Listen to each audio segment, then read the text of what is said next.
like, "Oh, I can't tell you what it is, but it's not that." No, none of these things are confirmed, and, like, I don't have a job is what I'm telling you.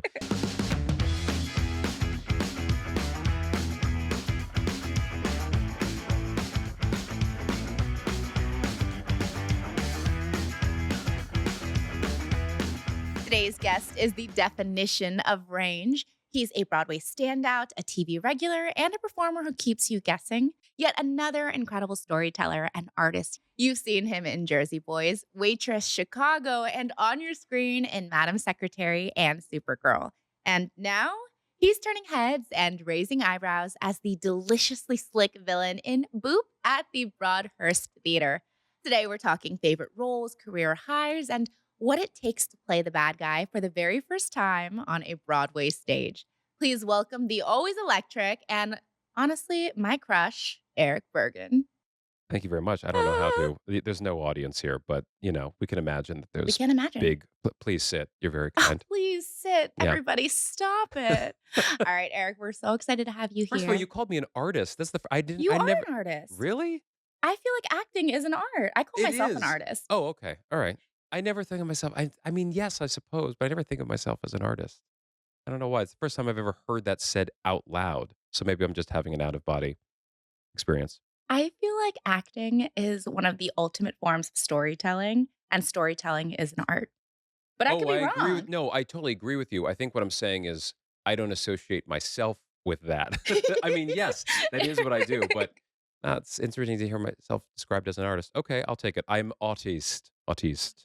That's right. Well, it's also hard, I think, because you're such a multi-hyphenate, you do so many different ththings. So, artist is just another one of them.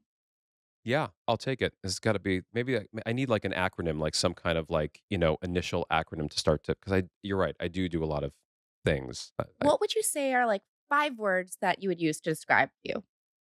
oh, um, driven, um, confident, neurotic, obsessive, and, uh, whatever is that combo of energized and exhausted at all times.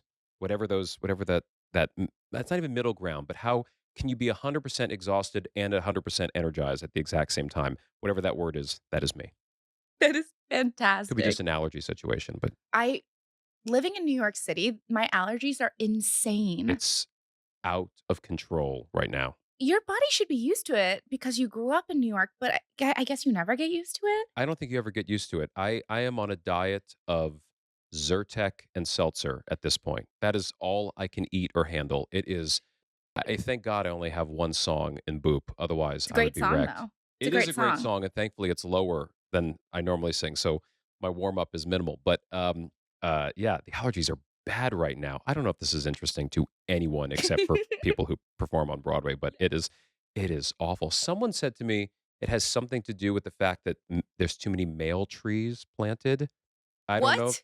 I don't know if that's a thing, and I don't mean to, to sit here and bring down men, but I mean, I think you should, honestly. sure, why not? Sorry. But I'm not sorry. it's something to do with male trees. I don't even know if it's true, but it does sound Eric, like a good what excuse. is this tomfoolery? Listen, I learned it from Anastasia in our show. Okay. You know, Stacy, who plays Carol from Mayor in Boop. She She's told me about fantastic. this. She's brilliant, and she told me about this, and I believe every word she says. Honestly, yes. Yeah, Correct. yeah. So if this chapter of your life had a title, what would the title be? Ooh, uh, oh, this chapter of my life. This would be uh, fixing mistakes. Yeah, fixing mistakes for real. Why? I was an only child, still am, and I knew what I wanted to do from the very, very young. From the age of 3, 4 years old, I was obsessive with one thing and one thing only. And anyone who tried to take me off that path, usually people of authority in some way, whether it be teachers or, well, no, it was usually teachers because my parents were always very encouraging. But I knew exactly what I wanted to do, and I was obsessed with it, and I saw my life doing what I wanted to do professionally at the age of 4. I didn't know what that was, what that meant. I just knew that in math class, instead of doing math, I was putting together dream set lists of concerts by my favorite singers. At that time, it was Michael Jackson and Whitney Houston and stars of the '80s. But I was focused always on putting on the show, making the show happen, thinking about, well, no, Man in the Mirror has to end. So what could go right before it? Well, that's in a different key. And this is what I was thinking about while math was going on. And this was as young as 5, 6, 7 years old.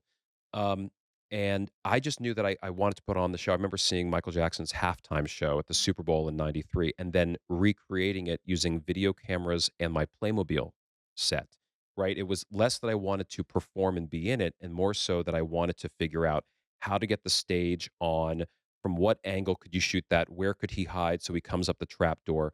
Recreating what I would see on TV, trying to figure out how it was made.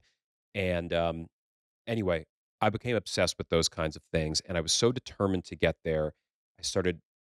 I started as a child actor. I started working, and I just started doing it because I had parents who encouraged it. They didn't push it, but they encouraged it, and they encouraged it in the right way. Um, but my teachers at school had even kind of given up on me following the curriculum because I was so focused and determined and one track minded on the things that I was, focused on. And I think what happened was I didn't there were a lot of life lessons that I didn't learn along the way. Again, only child. We didn't come from money. I wasn't just, handed things. It wasn't like that, but I was, the things that I was passionate about, my parents gave me but only if I used it in the correct way. It was they got me my first, I'm looking at all this equipment. They got me my first Porta studio, the recording studio with the cassette deck, but it wasn't like the Fisher Price kind. It was like the real kind. We bought it at Manny's Music on 48th Street. And I was very determined and very focused, and I got good at it. I knew what I was doing at a younger age than most. And I worked as a child actor, and I here in the city did a lot of commercials and Nickelodeon and things like that. I got to college, North Carolina School of the Arts, and I was very, all the other kids were most of the other kids were from the South, Texas, North Carolina, South Carolina, and they were wonderful. There were some incredible actors in my class, but I walked in, kind of pompous, this, "Oh, I'm the working kid from New York. I knew everything." And, I kinda I had my ass handed to me because I was no longer the most talented one in the room. There were people who were really brilliant in my class and in the school all the time that I was there, all 4 years. Um, and after school, I left school after my 2nd year, and, so I went to go do the national tour of Jersey Boys. And I was shot out of a cannon. I'd really not paid my dues, so to speak. I was, I had worked a lot, but I had never worked on that scale and that level. And I was 20 years old when I got the part of Bob Gaudio on the first national tour. And my my ego kind of informed a lot of my behavior and a lot of the things that I did in my life. And, I don't know why I had it. I think I was confident and at the same time very insecure. So the way to cover up insecurity is to act confidently. So it's fake confidence. And I started to act in a way that was maybe not the most becoming. Um, and I got my ass handed to me a few times, being fired from jobs and these professional relationships not working out because of something I said or something I did. Like, and it caught up with me. And I I really feel that this stage in my life, almost every day at this point, almost every day, I find myself going to do something and stopping myself and thinking, Mm. I remember how this went last time. Things that you would think are so little and minor.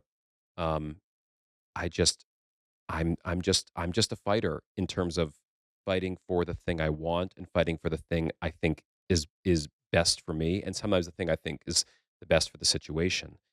And I deal with this as an actor, as a producer, as a director, and I'm trying to soften that because there were opportunities missed in the first go around, and I think approaching 40, I should probably, learn from my mistakes. So that is a long-winded way of answering your question about what this chapter in my life would be called.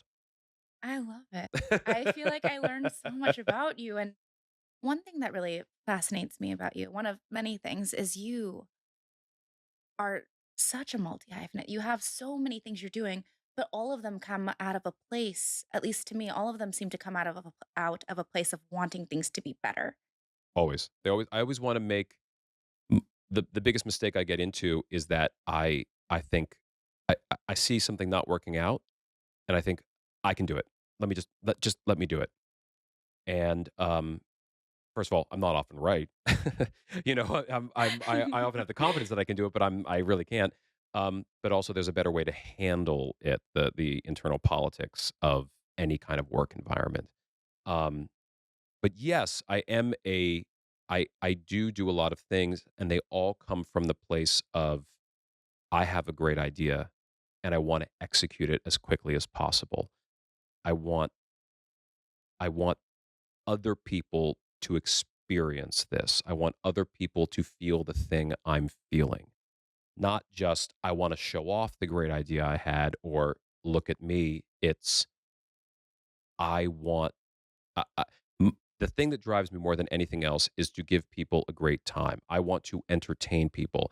I'm happy to be on stage. If I'm the best person to be on stage doing the entertaining, that's fine. If my best role in something is behind the curtain, that's fine. I don't always need to be in the spotlight in that way.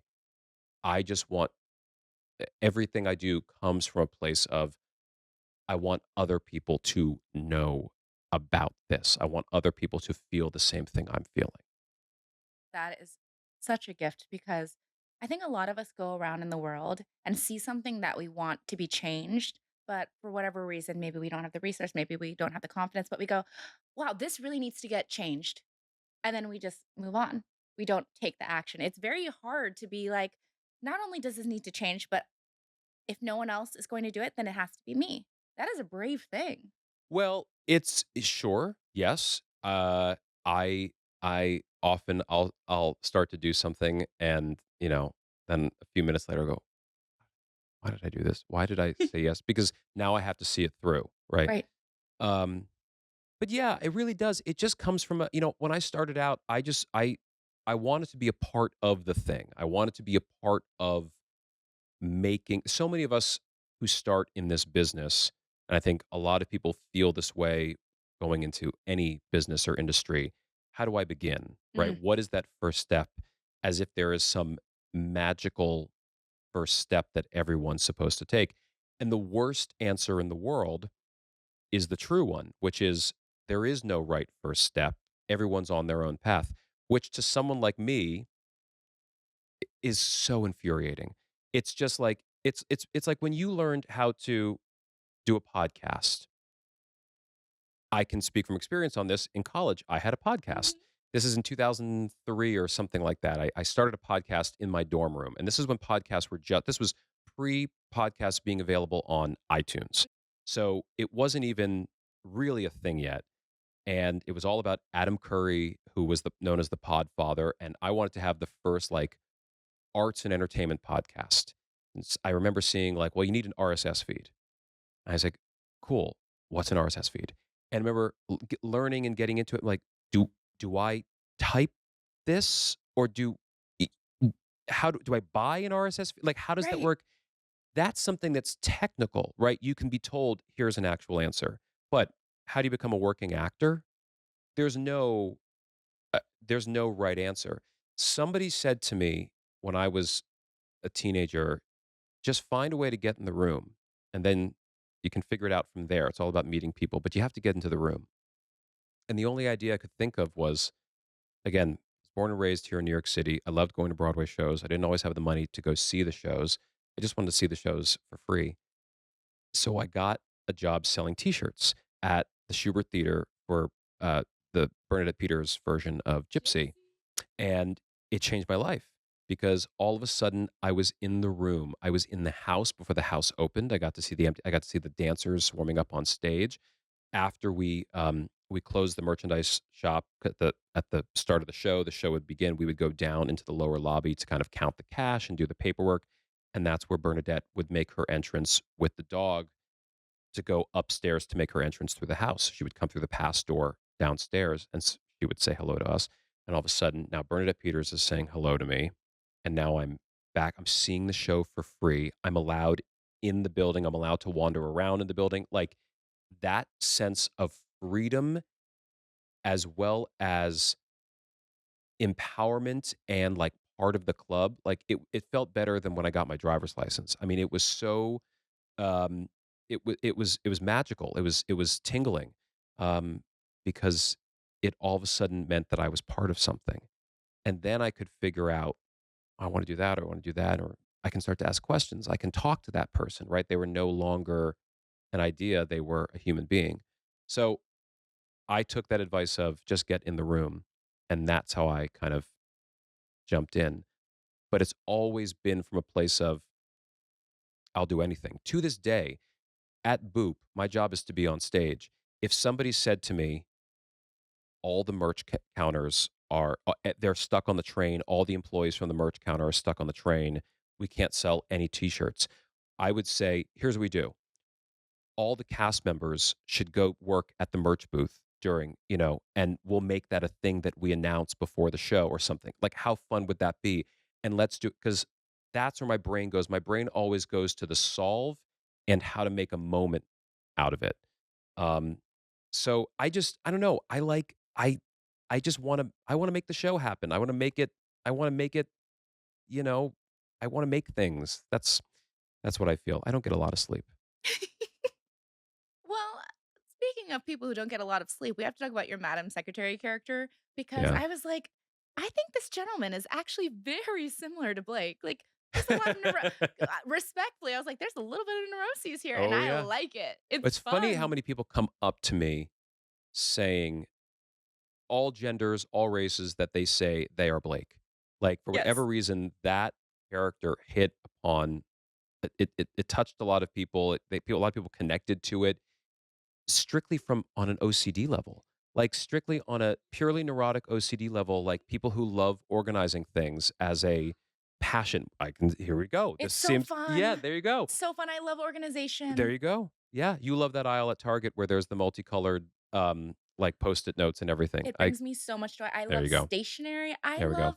I like putting things in a I knew this would place, happen. This is you what know? always happens. I Every time know. we start to talk about this, every time I bring this up, anyone who's passionate about Blake, anything about this is what happens.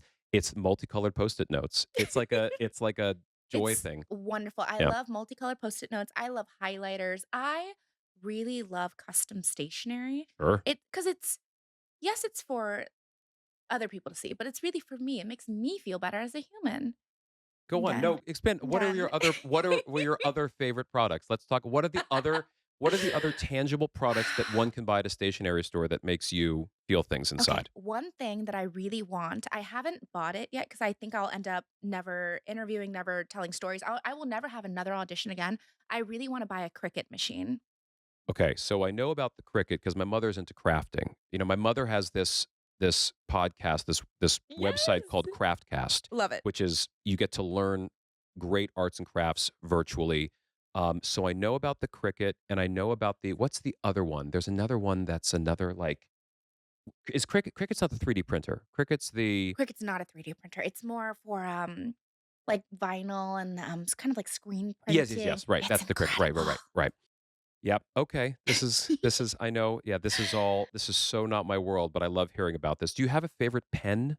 Okay, yes, it's the excuse me, the laughs in the room. It's the G2 black gel, preferably the point 0.5, but I also will do the 0.35. When people do 7, I'm like, "What are we, animals?" I'm so sorry. I feel like I just stepped into another No, it's dimension. fine. It's good. It's just it I'm so happy that this brings you joy. it's these types of people, you, that always come up and talking about Blake because it for whatever reason, he just got into the souls of people Yeah. in this way.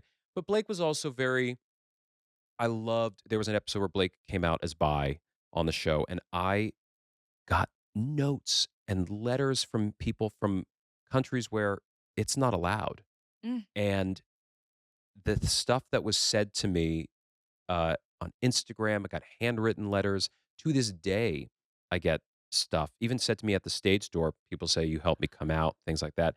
That's very, sweet. I don't know that I can fully feel that. Do you know what I mean? Because it's not me, it's a character, but I'm responsible for the character to some degree. So it's a weird thing to have someone say that to you. All I can ever think of is like, I just said lines. I just said lines that were written for me. I didn't write the lines. So it's a weird feeling to feel, but I think over time, I just, I finally got it and accepted it. Entertainment works best when it shows the people who are watching it. People have to see themselves in their art. That's what that's how we change the world. That's how we progress as a people. We have to see ourselves and we have to see a better version of ourselves, which is why I can't stand reality television because it shows the worst of ourselves. You're not watching Love Island? Boy, am I not. All that Ah, stuff makes fine. me it makes me I I love entertainment, and I love the things that get thrown away as guilty pleasure entertainment. I'm not saying that, you know, it's not, it doesn't have value as something that's on when you're getting your nails done, but I do feel that a lot of this stuff on TV, um, I don't love showing the worst of people as something to raise up. I think if we want to watch some of the Real Housewives stuff or any of those kinds of shows, I don't even really know what I'm talking about here. But, we watch those shows and then we say, "Oh, I love her. Oh my God, I love her. She is so nuts." Or I love her because, and then they say something horrible. I don't understand that. I understand that with written characters. I understand that with scripted characters, there is a fun to it.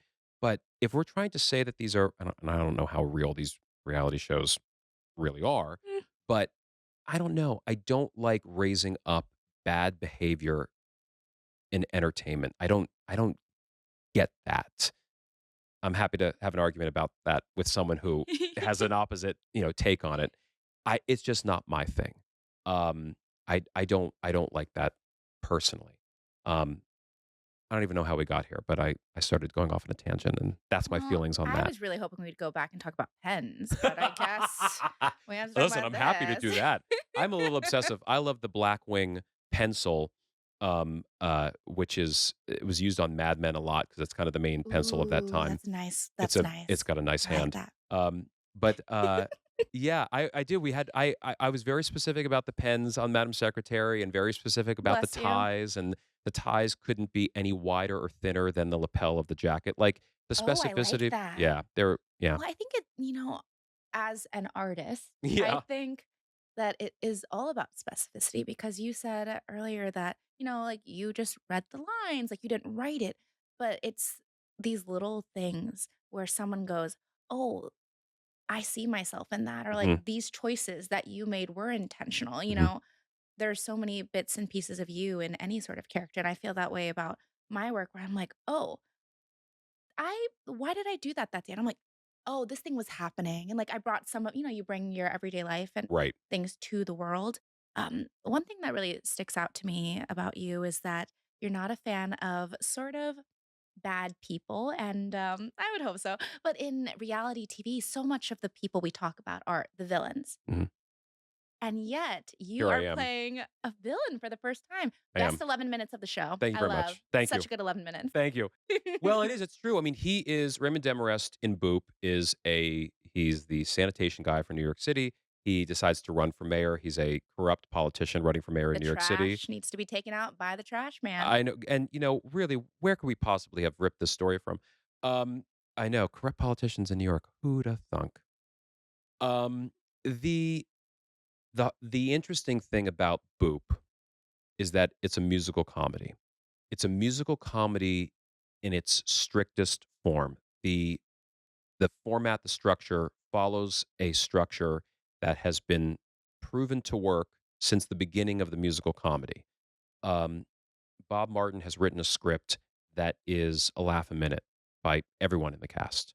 And he's done some really wonderful things with a really tough assignment. I mean, making the musical version of Betty Boop is a tough assignment. It could have gone any which way. I think what he did here is remarkable.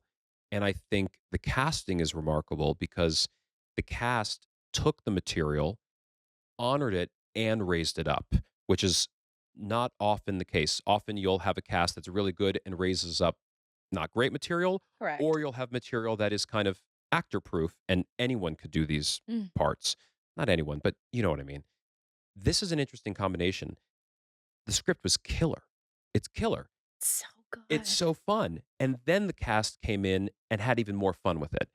And that's what's really been I've never been part of the creation of, an original show that's gotten to Broadway. I've done it with some other shows that, didn't come to Broadway, and all the other Broadway things I've done or the national tours, I've stepped into roles that were previously played by other people. So I got to do my own thing, but to a degree, right? Jersey Boys, Waitress, I could maybe do something a different way than the person did it before, but I couldn't make a suggestion of a line change. And with Boop, I really could. 3 days before, I think it was 3 or 4 days before opening night, my very first line in Boop, I emailed Jerry Mitchell and I said, "This is I don't know why I've waited this long, but guys, I have egg on my face. This line is not working. Some nights it works, some nights it doesn't. I don't know what it is. Is there I just need something that can tell the audience more instantly who this character is, some more information, and maybe there's a joke in there somewhere." And an hour later, Bob Martin came back over email with a suggestion. And it was so perfect. I remember laughing so hard on the subway when I read it on my phone. And we put it in that night. And it's one of my favorite laughs in the show. And it goes to what we were talking about earlier, which is, the material. Not only am I proud to have kind of helped get us to that place, but I didn't write that line. Bob wrote it, came up with it. I just have to find a way to honor it every single night and not do stuff on top of it. And it's his laugh, not mine. And I remember thinking, this is so great now because whoever plays this role after me will have the glory of getting this laugh because it doesn't depend on me, right? This is a funny line no matter who says it. And that's what's so great about this show and some of the jokes I have, which is I just say the line. It's funny. Just honor the script. So that part of it made me very happy. For anyone who maybe doesn't live in New York City and hasn't been able to see Boop yet, can you share the line for us? I walk in, I'm on the phone. I walk in and I say, "No, no, no, no, no, no, no, no, no, no, no. I need it by 4, and if you can't deliver it, then you are out of a job. Do you understand me?" "Yes, that's better." "Okay, goodbye, mom." And that's it's just stupid funny, especially you just make it really serious and then make it really serious again and then goodbye, mom. You could say anything, it'd be funny. Um, but yeah, it's a tough thing because this is a character who is a villain. He's exposed for doing bad things. And my big song is a sexual harassment song, sexually harassing Betty Boop. So I have to ride this line the whole show of getting laughs, being comical, and then when I do something really horrible, how do we make it funny, but also with consequences? And not to give anything away, but Betty wins. Let's put it that way. Yes, I take a lamp to the head. It was deserved, honestly. It's absolutely deserved, but right now in the world, doing this every night, I mean, I have to listen so clearly to that audience every single night to see where they're going. If they laugh at one joke that she makes, then I have to kind of quickly push past my next one. Like, it is such a math equation to figure out where I'm gonna go each night because of the character I play.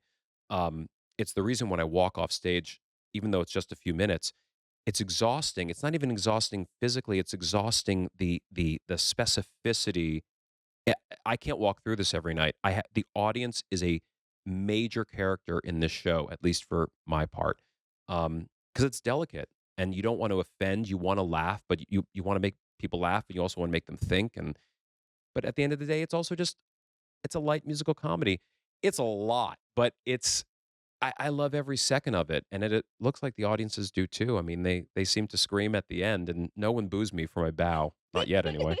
I can go and boo you if you'd like. Let me Oh, yeah, know. my therapist will love that. This girl who sat across from me and heard my story then was like, "No, I don't like this Right, person. exactly. Delete." Right, right. Well, one of the things that I think is so funny about you specifically, I mean, many things, but you're on stage for a total about 11 minutes, I think so, yeah. and then you actually go to the lobby bar and sit and watch the show. In act 1, I'm only in it for about 45 seconds. I'm only in act 1 for about 45 seconds, and so what I do is, when I'm not on stage, I we have no direct way to go from backstage to the house without kind of the audience recognizing. So what I do is I go out the stage door.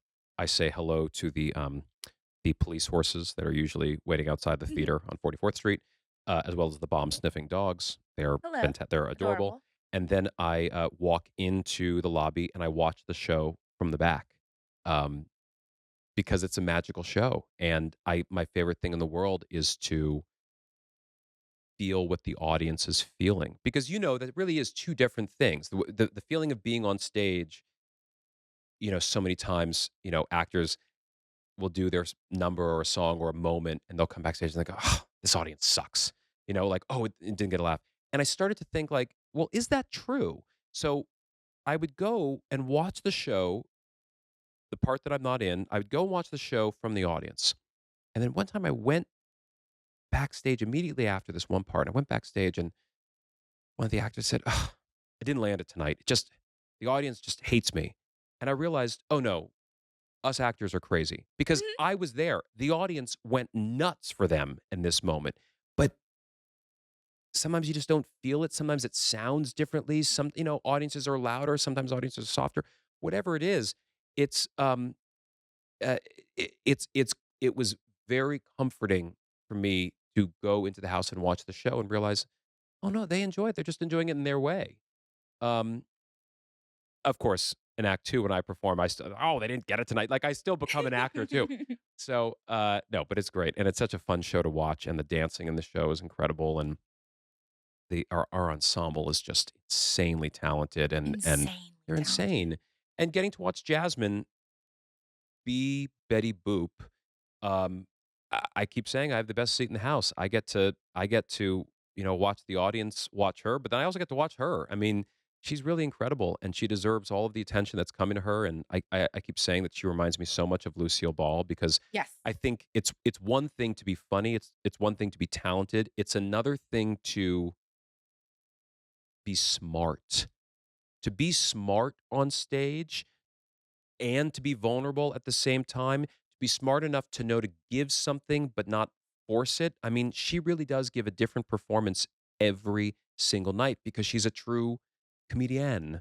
I don't know why I did that with it, I but liked it. it just felt like it needed that. Yeah, she really is. She really is in the world of Kristen Chenoweth, um, Lucille Ball, Carol Burnett. She's absolutely following in their footsteps because she is so in it, and it makes it so fun to play with because we're not it doesn't feel like we're doing it doesn't feel like we're doing a musical with her. I mean, it really feels like we're doing I don't know, we're just living in it. It doesn't feel like this is pre-written. It feels like we are living and breathing it every single night, especially with her at the top. Mm, that is so lovely, and I think it's so felt, you know? I think one of the things I love about Boop is that the world is a dark place right now. Yeah. There's so much about it. What I mean, even if you don't live in New York City, like government is a little crazy. Like Mhm. it's hard to know how you can trust the people who are in charge. And I mean, even running for like mayor, all these things Mhm. come up, and what a joy it is to turn off your phone for 2.5 hours and go see a play or go see a musical about Betty Boop, Yeah. where the bad guy is clearly the bad guy and he gets what's coming to him, just a lamp to the head. Yeah. Bye. I love that every night people leave the theater smiling. You know, no one leaves this show depressed. No one leaves the show feeling down. Everyone feels like they just walked into a cotton candy factory.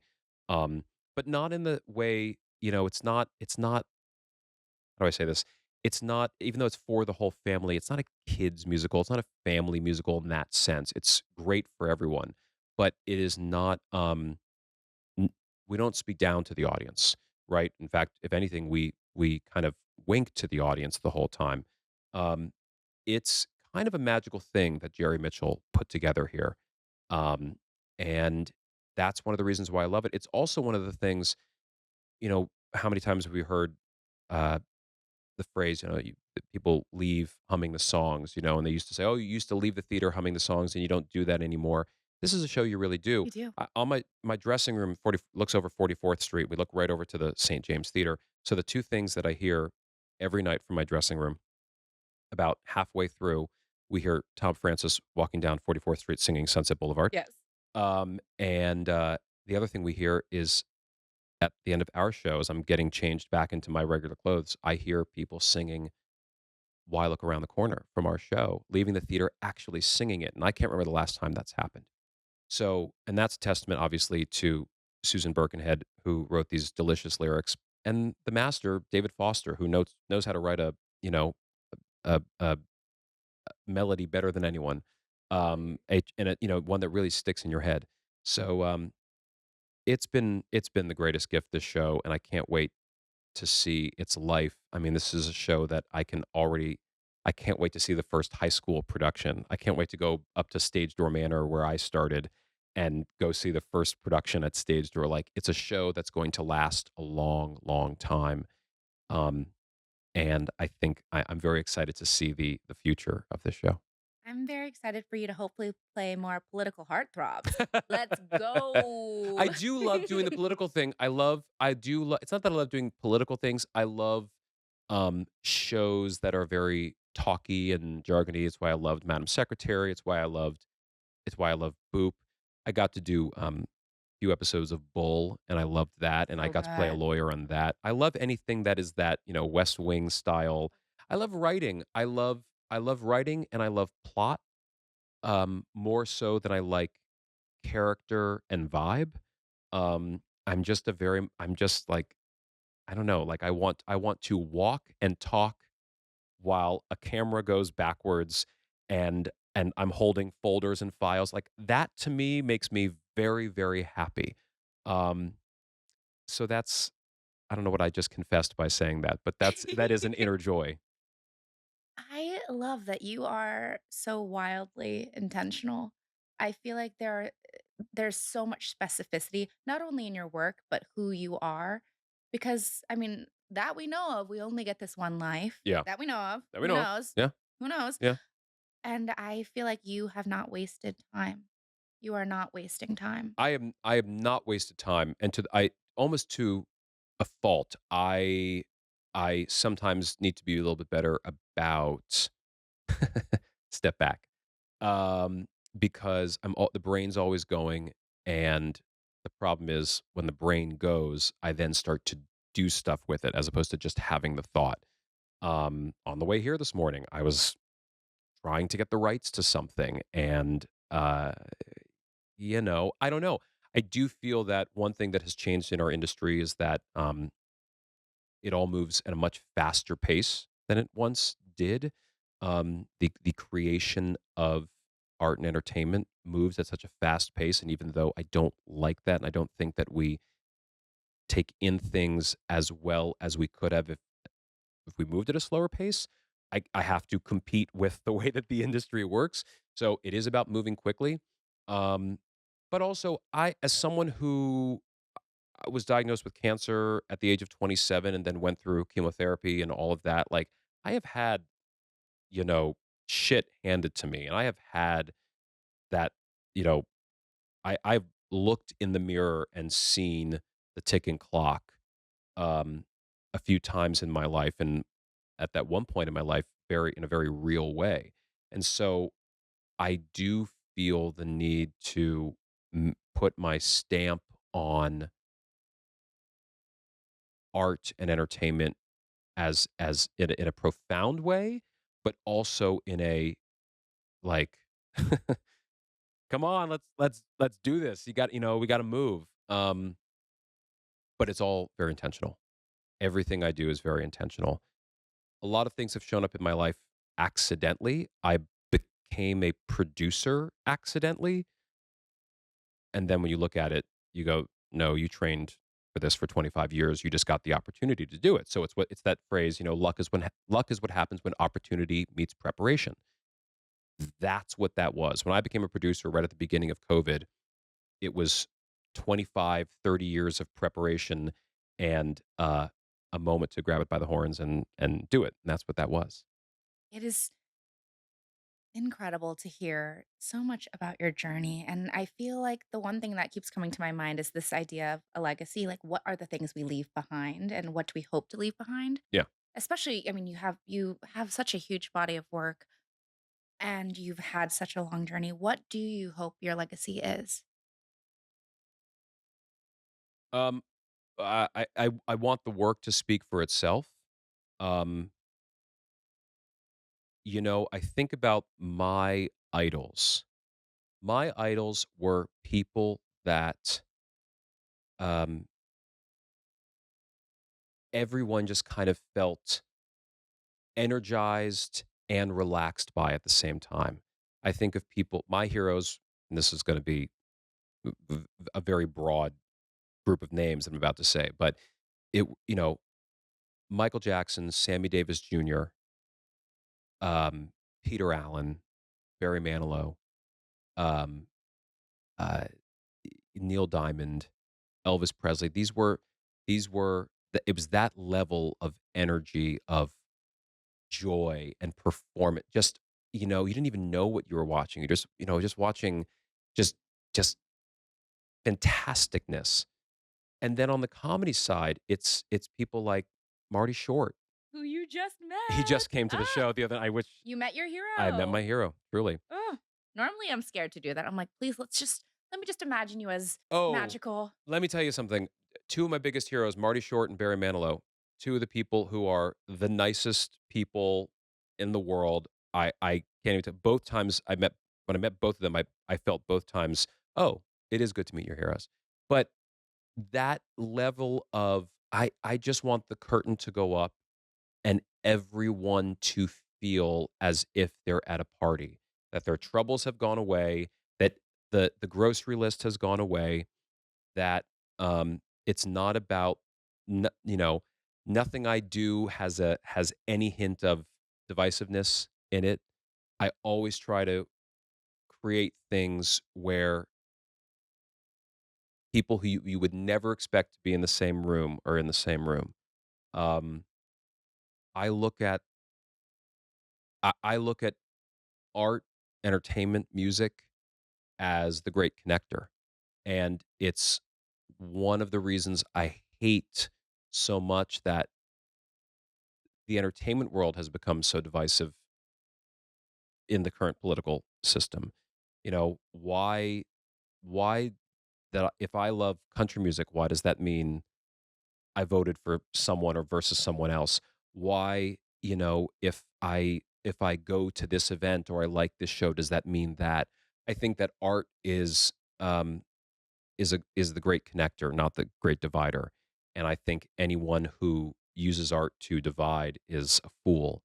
And I I I I I try to be very specific and intentional with that. And I think my legacy if I'm lucky enough to get a legacy, I wanna create things that when you think about it, when you think about watching that movie, when you think about going to that show, it makes you smile, and it makes you say, "Oh god, it was so great." That's all.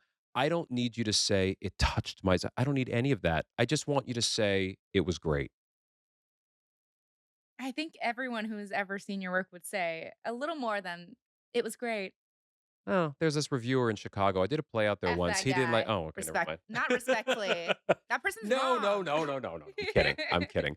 Yeah, it's that it's that. I don't know. And I'm also ready, willing, and able at any time if somebody says your time is done, I'll find the new thing. I mean, I keep thinking all those classes that I wasn't paying attention to that we were talking about earlier in Mhm. school, math and science and all the things that I was busy making, set lists for concerts that were never going to happen. I would love to go back now and take those classes. I would love to go back and take my high school courses now because when I tell you, I learned nothing.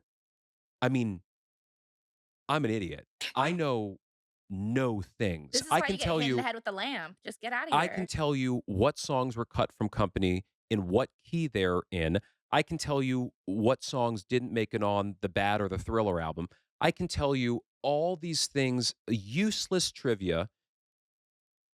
I cannot even begin to tell you one thing on the periodic table of elements. Why would you need that? Not This is what important. I'm saying. This has been my whole point. Have you ever used the periodic table of elements? No, not once. It was So unnecessary. this is unneeded.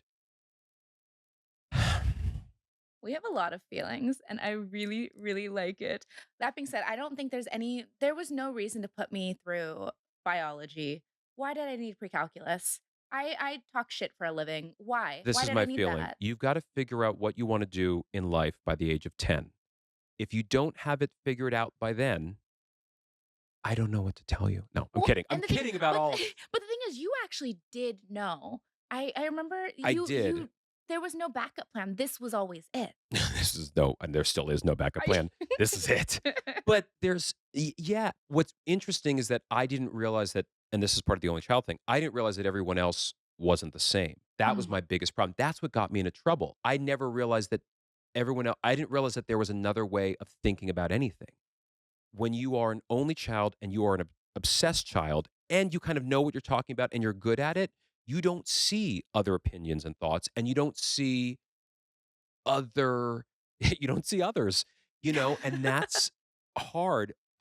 I didn't realize that I thought everyone growing up had had a few songs that they knew that they performed. I thought everyone had an act. What did I know? I didn't this is not I would do concerts in my living room here in the city basically every night. My dad was on lights, my mom was on sound, and I didn't know any better. I thought every kid did this. Mm. I thought it was normal to go home and do that. So I'm now realizing it's less normal than I thought. Although what I've also discovered is that because of YouTube and TikTok and all those things that I was doing in the 80s, at home, people are now doing and becoming really famous for it. It's unreal. Do you know how rich I would be if there had been TikTok in 1986? Like, I I wouldn't I all the things that I was made fun of for are now get you to the Met Gala at the age of 12. It's insane. A little bitter. One No, not at all, Not not at at all. all. Not That at all. I 100% see that. So, I know we've looked back at the past. Yes. What is the future looking like for you? The future's looking like right when COVID started, I said I accidentally became a producer. I put together this one night reboot of the Rosie O'Donnell show Mhm. that raised a lot of money for at that time it was called the Actors Fund. Now it's the Entertainment Community Fund. We got all bunch of great people together to kind of raise spirits about a week after COVID shut down everything, March 22nd of 2020. And the next day, my phone started ringing from many people, many icons, many idols of mine, wanting to know how I did it. This was done with 2 tin cans and a string, by the way, because I didn't know what Zoom was yet. We didn't know anything. And that one event, and then right after it, we did the Saturday Night Seder with Benj Pasek and Alex Edelman and a whole incredible group of people, and I did like 3 events in a row and then I finally realized, "Oh, maybe I have something here." Created a production company. Since March of 2020, we've done somewhere over 250 events, um, virtually in person, for television. I just executive produced my first network television special, which is called Joan Rivers, A Dead Funny All Star Tribute, which is now streaming on Peacock. So good. It turned out so great, and we did that as a fundraiser for God's Love We Deliver, and I got to do that with Melissa Rivers and the great team at Dun and Dusted. Um, and so I love producing and making the shows happen, and I want to spend a lot more time doing that. Um, I've just optioned something and working on a. I'm working. I have like 5 to 8 projects that are in various levels of development. I'm really trying to get more and more into the scripted Mhm. world. In my live event space, I am producing and directing for the 6th time the Golden Heart Awards this fall, which is the gala that raises money for God's Love We Deliver. Um, and we do that every fall. It's chaired by Michael Kors and Anna Wintour. And last year we honored Megan Thee Stallion and Sarah Jessica Parker and Cola Scola and Sam Smith performed, and we have an equally exciting group on board this year. I kind of am floating around, and then as an actor, uh, I have some really fun stuff coming up, and maybe by the time this airs, it will be announced. I I don't know hope how that. so. Yeah, well, Ah. yeah, me too. I hope I hope the deal goes through. No, but it's always moving and it's always moving very quickly. But the future is, I don't know what I'm doing quite yet, but there's things on the burner that I'm so excited about, and I love making them happen. I don't it's not even that thing of like I have to pretend to say like, "Oh, I can't tell you what it is," but it's not that. No, none of these things are confirmed and like I don't have a job is what I'm telling you. Um because I love making it happen. I'll be brutally honest with you. These are all of these things that I'm trying to make happen on the producer side. It's really really hard. It's really hard and it goes back to that thing before of, you know, it's you have to love the journey of it. You have to love the failure of it. You have to love the making it happen because if you don't, you'll just die. So making things happen and trying to make them happen as quickly as possible, as I said, you have to kind of love that. And I do. I'm lucky enough to like the process. Love the process in some cases. So hopefully there'll be things coming up soon. We'll see. Mm, Eric, you okay, so I know normally it's like don't meet your heroes, but I did and I'm Oh, you're obsessed. very sweet. I am so appreciative that you were here. This has been so lovely. I feel very inspired by you. I feel like so much of this industry I mean, it's funny, I had 2 auditions that came up this morning, but Yeah, I filmed it and I edited it and I still need to send it. right. And so much of, I think, life as a creative, and especially in the acting world, is auditioning for other people's things and waiting for someone to it feels sometimes like you're begging for someone to say yes to you. Mhm. And so I think it's incredible that you're like, I'm gonna figure it out for myself. Like, I'm gonna create my own opportunities. I'm gonna create the table that then I get to invite people to versus always feeling like begging for a seat at that table. Yes, and let me just say, not that you asked me a question, but I'm going to respond to it, and just say that I think the worst thing that all of us can do, and we all do it, is we look sideways, right? We always look at the people who are our friends and neighbors and colleagues, and we say, "Oh, they have it better," or "Why is that person?" I think a lot of times we can look around and feel like, "Why do they get all the work? Why do they just get handed everything?" What I found out is that somebody thought that about me, and that person that thought that about me was one of the people that I thought that about. I thought, "Man, you just keep getting these jobs." He's like, "Do you know what I had to do to get that? I had to beg." Like, so you don't know. You don't know anyone's story. All of the like, I'm wearing a lot of makeup right now. You don't know what I actually look like. I mean, it's similar to this, but like, do you know what I mean? Like, this is all a bit of a lie. Mm. we've had a real conversation, Yeah. but, like, I don't just generally go around looking like this. I don't know. You might. Well, sometimes I do. But I don't do you know what I mean? Like, even the fact of, like, there's great lighting in here. I've had makeup and hair done for this. I think I did my own hair. But It looks anyway, good. thank you very much. But what I wanted to say is that, like, there's no overnight success. You don't know anyone's story. People will tell you the story they want you to know about them, but that doesn't mean that that's the real version of it. So it does you no good to compare yourself to others. You should be inspired by others. But if you start to look at what others have, and I have to remind myself of this all the time, it's a lie. You're buying into a lie. You're buying into a lie. This whole idea of you know what celebrities on a red carpet, like, oh, I have to look like that. It's like, do you know what goes into that? It's the same thing in work and in career. You don't know the reality. And you do have to ask for what you want. Sometimes you do have to beg for what you want, but don't give that off. What you have to give off is that this is not an audition.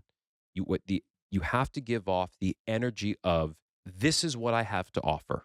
If you'd like it, let me know. If not, that's okay. But the idea of, please hire me, or please take me, or please love me, goes nowhere, and it's detectable. You have to show up and say, I have this job. You have to walk in and say, this is me. Do you want to work together? Or if not, all good. I'm a big fan. We'll find something else. Go work with someone else.